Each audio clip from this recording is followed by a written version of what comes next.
ರಾಜಣ್ಣ, ನಿಮ್ ಕಾಲದಲ್ಲಿ ಹೆಂಗಿತ್ತು ಟೈಲರಿಂಗ್? ಹೆಂಗಣಾಯ್ತು ನಿಮ್ ಕಾಲದಲ್ಲಿ ಟೈಲರಿಂಗ್? ಸೂಪರ್ ಆಗಿತ್ತಲ್ವಾ? ನಮಸ್ತೆ ಸ್ನೇಹಿ ಬಂಧುಗಳೇ, welcome to R K creation YouTube channel. ಎಲ್ರು ಚೆನ್ನಾಗಿದ್ರ ಅನ್ಕೋತೀನಿ.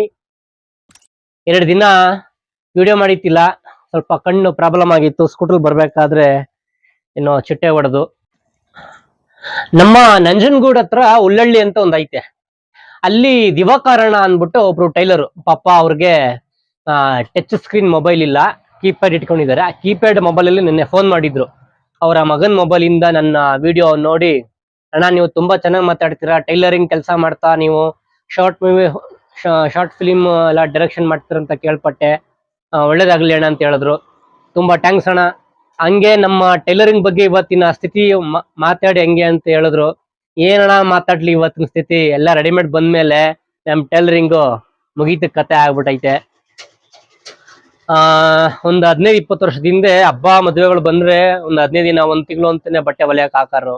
ಇವಾಗ ಹಂಗಲ್ಲ, ಅಲ್ಲೇ ಅಡ್ರ ಅಲ್ಲೇ ಬಹುಮಾನ. ರೆಡಿಮೇಡ್ ಶಾಪು, ಬೆಳಿಗ್ಗೆ ಹೋಗು, ಸಂಜೆಗೆ ಹಬ್ಬ ಅಂದ್ರೆ ಬೆಳಿಗ್ಗೆಗೆ ಹೋಯ್ತಾರೆ, ನಾಳೆ ಮದ್ವೆ ಅಂದ್ರೆ ಇವತ್ತೇ ಹೋಗಿ ತಗೋಬರ್ತಾರೆ. ಹಂಗಾಗ್ಬಿಟ್ಟೆ ಸ್ಥಿತಿ. ಯಾವ ಕಲರ್ ಬೇಕು, ಯಾವ ಬ್ರಾಂಡೆಡ್ ಬೇಕು, ಯಾವ ತರ ಡಿಸೈನ್ ಬೇಕು, ಎಲ್ಲ ಸಿಗ್ತದೆ. ಹಂಗಿರುವಾಗ ನಮ್ಮಂತ ಟೈಲರ್ಗಳ ಗತಿ ಅದೋ ಗತಿ ಆಗ್ಬಿಟ್ಟೈತೆ. ಹಂಗಾಗಿ ಸ್ವಲ್ಪ ಪ್ರಾಬ್ಲಮ್. ನಮ್ಗೆ ಫಿಟ್ಟಿಂಗ್ ಕರೆಕ್ಟ್ ಆಗಿ ಬರೋದು ಅನ್ನೋರು ಹೊಲಿಸ್ತಾರೆ.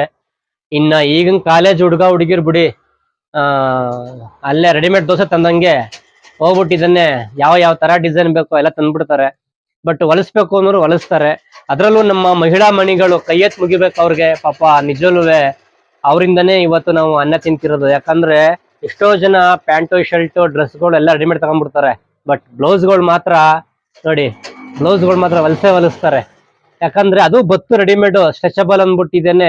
ಸ್ವಲ್ಪ ಸ್ಕಿನ್ ಪ್ರಾಬ್ಲಮ್ ಆಯ್ತು, ಸುಮಾರು ಜನಕ್ಕೆ ಸ್ಕಿನ್ ಪ್ರಾಬ್ಲಮ್ ಆಯ್ತು. ಆಗ ಅದರಿಂದ ಫೇಲ್ಯೂರ್ ಆಯ್ತು ರೆಡಿಮೇಡ್ ಬ್ಲೌಸ್. ಅದರಿಂದ ನಾವು ಬ್ಲೌಸ್ ಹೊಲಿತಾ ಜೀವನ ಮಾಡ್ತಿದೀವಿ. ಪಾಪ ಇವ್ ಅಣ್ಣ 3 ದಿನ ರಜೆ ಹಾಕ್ತಾರೆ, 3 ದಿನ ಅಂಗಡಿಗೆ ಬರ್ತಾರೆ. ಯಾಕಂದ್ರೆ ಇಲ್ಲ ಕೆಲ್ಸನೇ ಇರಕ್ಕಿಲ್ಲ, ಎಲ್ಲೋ ಹಿಂಗೆ ಸ್ಟಾಕ್ ಮಾಡ್ಕೊಳ್ಳೋದು ಕಟಿಂಗ್ಗಳ ಶರ್ಟ್ಗಳು. ಫೋನ್ ಮಾಡೋದು ಇವಣ್ಣಿಂಗೆ. ಇವಣ್ಣ ಏನ್ ಬಿಸಿ ಅಂದ್ರೆ ರಾಜ್ಕುಮಾರ್ ತರ ಬಿಸಿ ಇವ್ರು. 1 ವಾರ ಅಂದಂಗೆ ಫೋನ್ ಮಾಡ್ಬೇಕು ಇವ್ರಿಗೆ. ಹಂಗಾಗಿ ಆ ಕಾಲೇಜ್ ಹುಡುಗರು ಬಿಡಿ, ಏಕ್ ದಿನ್ ಕಾ ಸುಲ್ತಾನ್ ಅಂತ 100 ರೂಪಾಯಿ ಕೊಟ್ಬಿಟ್ಟು ಶರ್ಟ್ ಅಂದ್ರೆ ಹೊಲಗೆನೆ ಬಿಗಿ ಇರಲ್ಲ. 100 ದಿನ ಬರ್ಲಿ ಬಿಡೋಣ ಅಂತಾರೆ. ನಾವು ಡಬಲ್ ಹೊಲಿಗೆ ಹಾಕಿರ್ತೀವಿ, ನೀಟಾಗಿ ಹೊಲ್ದಿರ್ತೀವಿ. ಬಟ್ ಅದನ್ನ ಕಾಲೇಜ್ ಹುಡುಗರುಗಳಿಗೆ ಇಷ್ಟ ಆಗಲ್ಲ. ಹಂಗಾಗಿ 50+ ಸ್ವಲ್ಪ ಅವರೆಲ್ಲ ಇಷ್ಟಪಡ್ತಾರೆ. ಹಂಗಾಗ್ಬಿಟ್ಟು ಅಣ್ಣ ತೊಂದ್ರೆ ಆಗೈತೆ ದಿವಾಕರಣ, ಏನ್ ತಲೆಗೆಡಿಸ್ಕೋಬೇಡಿ. ಇವತ್ತಿನ ಇಟ್ಟು ಬಟ್ಟೆಗೆ ನ್ಯಾರವಾಗೈತಿ ನಮ್ ಕೆಲ್ಸ. ಇವತ್ತು ಸಾಕು, ಹೆಂಗೋ ನೆಮ್ಮದಿಯಾಗಿರಿ ಕೆಲಸ ಮಾಡ್ಕೊಂಡು. ಬಟ್ ನಮ್ಮಂತವ್ರಿಗೆ ಕಷ್ಟ. ಯಾಕಂದ್ರೆ ಏನೋ ಒಂದು ಕನ್ಸ್ ಕಟ್ಕೊಂಡು ಏನೋ ಮಾಡ್ಬೇಕು ಅಂತ ಇರ್ತೀವಿ.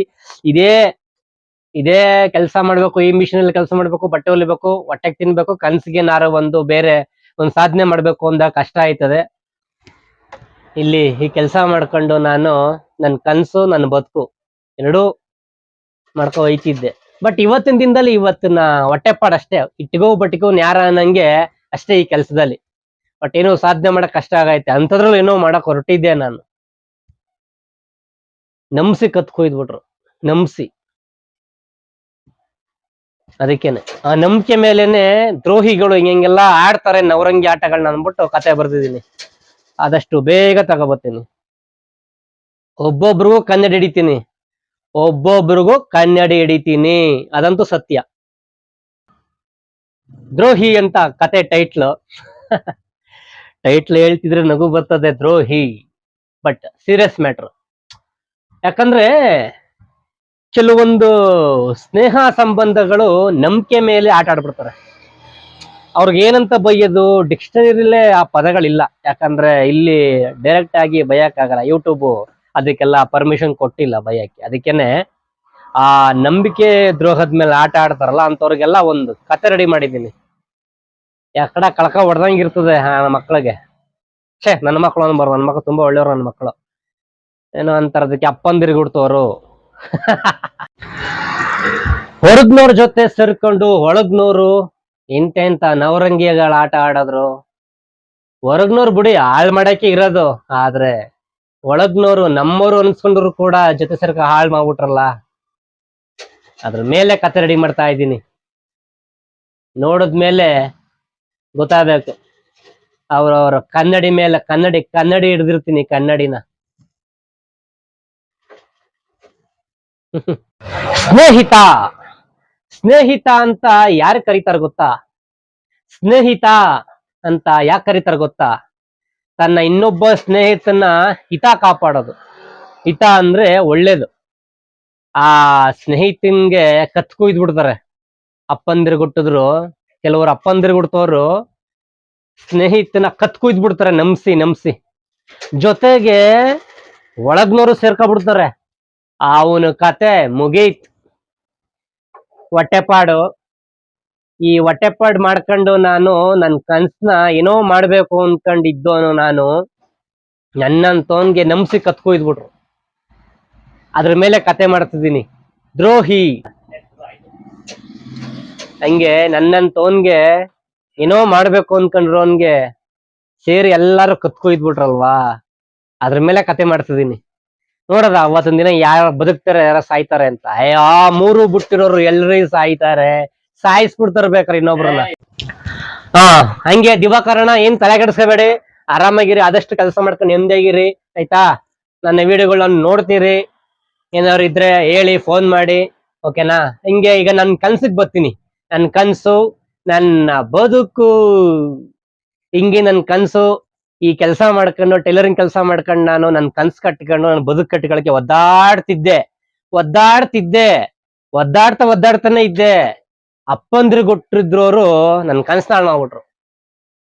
ಅವ್ರಿಗೆ ಬೇರೆ ಬೊಗಳ ಬೈಯಕ್ಕೆ ಯೂಟ್ಯೂಬ್ ಅಲ್ಲಿ ಅನುಮತಿ ಇಲ್ಲ, ಅದಕ್ಕೋಸ್ಕರ ಒಳ್ಳೆ ಪದ ಬಳಸಿದೀನಿ. ಅಪ್ಪಂದಿರಿಗೆ ಹುಡ್ತವ್ರು ಹಾಳು ಮಾಡ್ಬಿಟ್ರು ನನ್ ಕನ್ಸನ್ನ, ನನ್ ಬದುಕನ್ನು ಹಾಳು ಮಾಡ್ಬಿಟ್ರು, ನನ್ ಕನ್ಸನ್ನು ಹಾಳು ಮಾಡ್ಬಿಟ್ರು. ಭಗವಂತ ಅವ್ರಿಗೂ ಫ್ಯಾಮಿಲಿ ಅಂತ ಇರ್ತದೆ, ಮಕ್ಕಳು ಅಂತ ಇರ್ತದೆ, ಭಗವಂತ ತೋರಿಸ್ತಾನೆ. ಮೋಸ ಹೋಗಿರೋ ನಾನೇ ಇಷ್ಟು ನಳ್ತಾ ಇದ್ದೀನಿ, ಮೋಸ ಮಾಡಿರೋರು ಅವತ್ತಿನ ದಿನಕ್ಕೆ ಇನ್ನೆಷ್ಟು ನಳ್ಬೋದು ಅವರು. ಭಗವಂತನ ಕೇಳ್ಕೊಳ್ಳೋದು ಅಷ್ಟೇ, ನನ್ಗೆ ಆಯಸ್ಸು ಆರೋಗ್ಯ ಕೊಡಪ್ಪ ಅಂತ. ಯಾಕಂದ್ರೆ ಅವ್ರು ನಳ್ಳದ್ನ ನೋಡ್ಬೇಕಲ್ವಾ, ನಾನು ಮುಕ್ತಿ ಕೊಡ್ಬಾರ್ದು ಭಗವಂತ. ಅವ್ರಿಗೆ ಬೇಗ ಮುಕ್ತಿ ಕೊಟ್ಬಿಟ್ಟು ಹೊಟ್ಟೋಗ್ಬಿಡ್ತಾರೆ.